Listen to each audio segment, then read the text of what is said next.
ایک 8 साल का बच्चा मस्जिद के एक तरफ कोने में अपनी छोटी बहन के साथ बैठा हुआ हाथ उठाकर अल्लाह पाक से न जाने क्या मांग रहा था। कपड़ों में पैबंद लगा था मगर निहायत साफ थे। उसके नन्हे नन्हे से गाल आंसुओं से भीग चुके थे।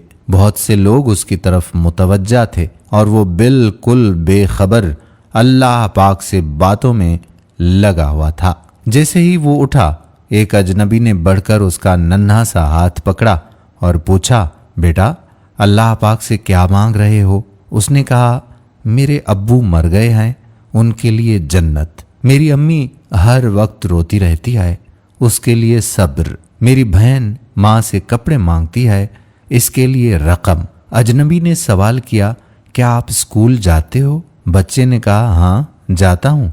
अजनबी ने पूछा, बेटा किस क्लास में पढ़ते हो? नहीं अंकल, पढ़ने नहीं जाता, माँ चन्ने बना देती है, वो स्कूल के बच्चों को फरोख्त करता हूँ। बहुत सारे बच्चे मुझसे चन्ने खरीदते हैं, हमारा यही काम धंधा है। बच्चे का एक एक लफ्ज मेरी रूह में उतर रहा था। तुम्हारा कोई रिश्तेदार बेटा? अजनबी ने पूछा। अजनबी ना चाहते हुए भी बच्चे से पूछ बैठा। अंकल, अम्मी कहती हैं गरीब का कोई रिश्तेदार नहीं होता। अम्मी कभी झूठ नहीं बोलती अंकल। लेकिन अंकल, जब हम खाना खा रहे होते हैं और मैं कहता हूँ अम्मी आप भी खाना खाओ ना, तो वो कहती हैं कि मैंने खा लिया है। उस वक्त लगता है कि वो झूठ बोल रही हैं।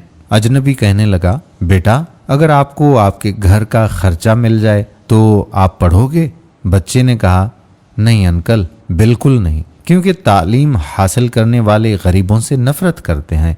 हमें किसी पढ़े हुए ने कभी नहीं पूछा, पास से गुजर जाते हैं।